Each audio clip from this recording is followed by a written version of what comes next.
آج سے ہزاروں سال قبل جزیرہ عرب کے جنوبی علاقوں میں یمن کے گرد و نواح میں ایک شہر آباد تھا جسے سباہ کہتے تھے، اور وہاں آباد لوگوں کو قوم سباہ کہہ کر پکارا جاتا تھا۔ یہاں کے لوگ بہت ہی آسودہ اور آسائشوں سے بھرپور زندگی گزارتے تھے۔ ہر طرف اونچے اونچے درخت، لہلہاتے کھیت، پھلوں سے مزین پیڑ پودے تھے، مگر یہ قوم مشرک قوم تھی اور سورج کی پوجا کیا کرتی تھی۔ جب وہاں کے بادشاہ شراجیل بن مالک کی موت ہوئی تو اس کی بیٹی بلقیس نے حکومت کی بھاگ دوڑ سنبھالی۔ بعض مفسرین نے لکھا ہے کہ بلقیس کے والدین میں سے کوئی ایک جنات میں سے تھا، لیکن اس روایت کی کوئی واضح دلیل نہیں ملتی۔ بلقیس ایک بہت ہی سمجھدار اور قابل عورت تھی اور اس نے یمن پر 9 سال بڑی سمجھداری کے ساتھ حکومت کی۔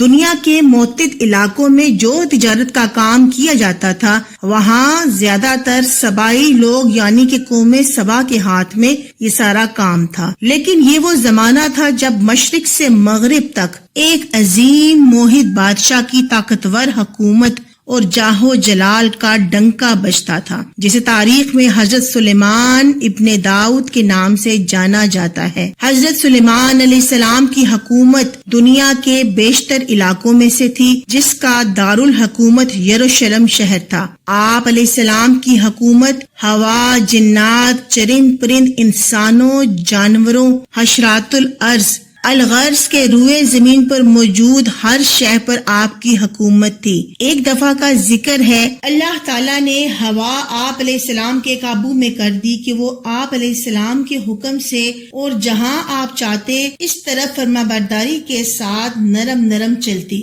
اللہ تعالیٰ نے ہر معمار اور غوطہ خور جن آپ علیہ السلام کے تابع کر دیا۔ معمار آپ علیہ السلام کے حکم سے آپ علیہ السلام کی مرضی کے مطابق عجیب و غریب عمارتیں تعمیر کرتے، اور غوطہ خور آپ علیہ السلام کے لیے سمندر سے موتی نکالتے۔ دنیا کے لیے مسخر کر دیے گئے، جنہیں آپ علیہ السلام ادب سکھانے اور فساد سے روکنے کے لیے بیڑیوں اور زنجیروں میں جکڑوا کر قید کر دیتے تھے۔ آپ علیہ السلام کو دینے اور نہ دینے کا اختیار دیا گیا کہ جیسے مرضی ہو ویسے آپ کر لیں۔ جنات آپ علیہ السلام کے لیے ہر وہ چیز بناتے تھے جو وہ چاہتے تھے، جیسے کہ جنات اونچے اونچے محل، عالی شان عمارتیں، مسجدیں، اور انہی میں سے بیت المقدس بھی ہے۔ تانبے، بلور اور پتھر وغیرہ سے درندوں اور پرندوں وغیرہ کی تصویریں بناتے۔ یاد رہے کہ حضرت سلیمان علیہ السلام کی شریعت میں تصویر بنانا حرام نہ تھا۔ بڑے بڑے حوضوں کے برابر کھانے کے پیالے، یہ پیالے اتنے بڑے ہوتے تھے کہ ایک پیالے میں 1000 سے زائد آدمی کھانا کھاتے تھے۔ ایک ہی جگہ جمی ہوئی دیگیں، یہ دیگیں اپنے پایوں پر قائم تھی اور بہت بڑی تھی، حتیٰ کہ اپنی جگہ سے ہٹائی نہیں جا سکتی تھی۔ لوگ سیڑھیاں لگا کر ان پر چڑھتے تھے اور یہ یمن میں موجود تھی۔ اللہ تعالیٰ نے چونکہ ہوا کو حضرت سلیمان علیہ السلام کے قابو میں دے دیا تھا، اس لیے آپ علیہ السلام اس ہوا کے دوش پر انتہائی تیز رفتاری سے سفر فرمایا کرتے تھے، اور رفتار کا یہ عالم ہوتا تھا کہ صبح کے وقت چلتے تو دوپہر تک اپنا سفر کر لیتے، جتنا ایک تیز رفتار گھڑ سوار 1 مہینے میں طے کرتا تھا، اور شام کے وقت چلتے تو رات تک 1 مہینے کی راہ کے برابر سفر کر لیتے۔ چنانچہ روایت میں آتا ہے کہ آپ علیہ السلام صبح کے وقت دمشق سے روانہ ہوتے تو دوپہر کے وقت قیلولہ استخر میں فرماتے۔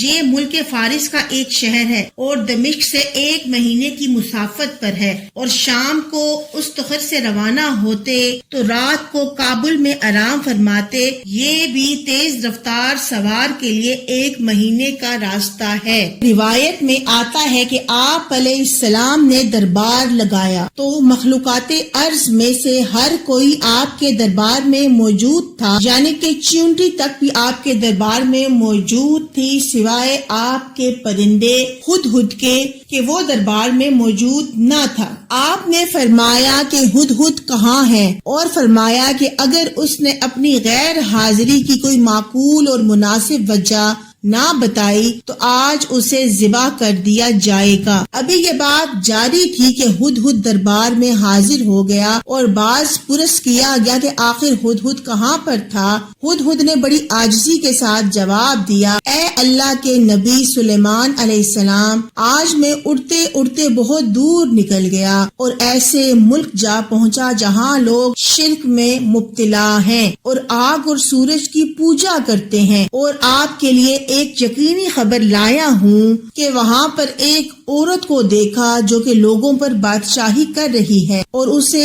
ہر چیز میں سے ملا ہے، اور اس کا ایک بہت بڑا تخت ہے جو کہ ہیرے جواہرات اور زمرد سے مزین ہے۔ غرض کے آرام و آسائش کی ہر شے اس کے دربار میں موجود ہے۔ میں نے دیکھا ہے کہ وہ لوگ اللہ کو چھوڑ کر سورج کو سجدہ کرتے ہیں۔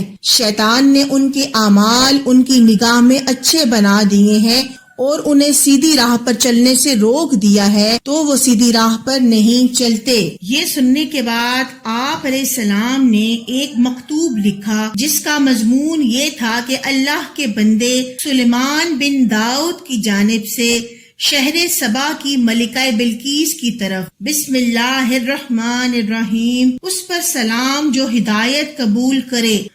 اس مکتوب پر آپ نے اپنی مہر لگائی اور ہدہد سے فرمایا، قرآن مجید میں ارشاد ہے، ترجمہ، میرا یہ فرمان لے جاؤ اور اسے ان کی طرف ڈال دو، پھر ان سے الگ ہٹ کر دیکھنا کہ وہ کیا جواب دیں گے۔ چنانچہ ہدہد وہ مکتوب گرامی لے کر بلقیس کے پاس پہنچا۔ اس وقت بلقیس کے گرد اس کے امراء اور وزراء کا مجمع موجود تھا۔ ہدہد نے وہ مکتوب بلقیس کی گود میں ڈال دیا۔ ملکہ بلقیس اس مکتوب پر مہر دیکھ کر کہنے لگی، ترجمہ، میں ان کی طرف ایک تحفہ بھیجنے والی ہوں، پھر دیکھوں گی کہ قاصد کیا جواب لے کر لوٹتے ہیں۔ تحائف بھیجنے سے اس کا مقصد یہ تھا کہ اس سے ظاہر ہو جائے گا کہ وہ بادشاہ ہیں یا نبی، کیونکہ بادشاہ عزت و احترام کے ساتھ ہدیہ قبول کرتے ہیں، اسی لیے اگر وہ بادشاہ ہے تو ہدیہ قبول کر لیں گے، اور اگر نبی ہے تو ہدیہ قبول نہیں کریں گے، اور اس کے علاوہ کسی بات سے راضی نہ ہوں گے ہم ان کے دین کی پیروی کریں۔ چنانچہ ملکہ نے اپنے قاصد کو ایک خط دے کر روانہ کیا اور اس کے ساتھ کثیر مال و دولت تحفے کے طور پر بھیجا۔ ہدہد یہ دیکھ کر چل دیا اور اس نے حضرت سلیمان علیہ السلام کے پاس تمام حالات کی خبر پہنچا دی۔ جب بلقیس کا قاصد تحائف لے کر حضرت سلیمان علیہ السلام کی بارگاہ میں حاضر ہوا تو آپ نے اس سے فرمایا، تو اللہ نے جو کچھ مجھے عطا فرما رکھا ہے وہ اس سے بہتر ہے جو اس نے تمہیں دیا ہے، بلکہ تم ہی اس تحفے پر خوش ہوتے ہو۔ چنانچہ جب قاصد ہدیہ لے کر بلقیس کے پاس واپس گئے اور تمام واقعات سنائے تو اس نے کہا، بے شک وہ نبی ہیں اور ہمیں ان سے مقابلہ کرنے کی طاقت نہیں۔ پھر بلقیس نے ایک بہت بڑا لشکر لے کر مقابلے کے لیے نہیں بلکہ ملاقات کے لیے آپ علیہ السلام کی طرف روانہ ہوئی۔ جب بلقیس راستے میں تھی تو حضرت سلیمان علیہ السلام نے فرمایا، تم میں کون ہے جو ان کے میرے پاس فرمانبردار ہو کر آنے سے پہلے اس کا تخت میرے پاس لے آئے۔ تخت آ جانے کے بعد حضرت سلیمان علیہ السلام نے اپنے خادموں کو حکم دیا کہ اس تخت کی شکل و صورت تبدیل کر دی جائے، یعنی کہ اس کو اور زیادہ خوبصورت، بہتر اور آلائشوں سے مزین کر دیا جائے تاکہ دیکھا جائے کہ ملکہ بلقیس اپنا تخت پہچان پاتی ہے یا نہیں۔ جب ملکہ بلقیس حضرت سلیمان علیہ السلام کے پاس آئیں تو اس وقت تخت حضرت سلیمان کے سامنے موجود تھا۔ ملکہ سے کہا گیا، کیا تیرا تخت ایسا ہی ہے؟ اس نے جواب دیا، گویا یہ وہی ہے۔ جواب سے بلقیس کی عقل کا کمال معلوم ہوا۔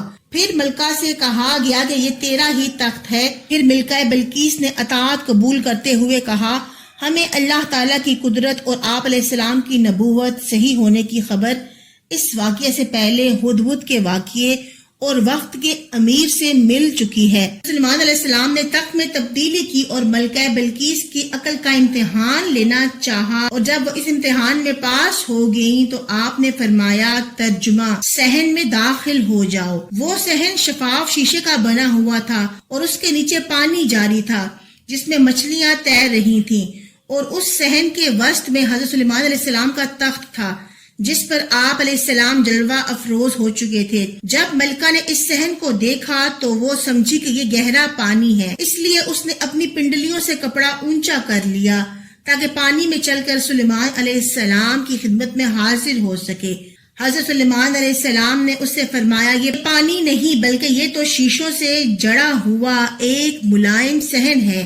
یہ سن کر بلقیس نے اپنی پنڈلیاں چھپا لیں اور یہ عجوبہ دیکھ کر اسے بہت تعجب ہوا، اور اس نے یقین کر لیا کہ حضرت سلیمان علیہ السلام کا ملک اور حکومت اللہ تعالیٰ کی طرف سے ہے، اور ان عجائبات سے بلقیس نے اللہ تعالیٰ کی توحید اور حضرت سلیمان علیہ السلام کی نبوت پر استدلال کیا۔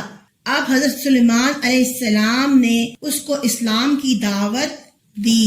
روایت میں موجود ہے کہ اس کے بعد ملکہ بلقیس نے توحید و رسالت پر ایمان لا کر اسلام قبول کر لیا، اور یہ بھی بعض مفسرین نے لکھا ہے کہ بعد میں ملکہ بلقیس کی حضرت سلیمان علیہ السلام سے شادی ہو گئی، لیکن اس کی کوئی واضح دلیل نہیں ملتی۔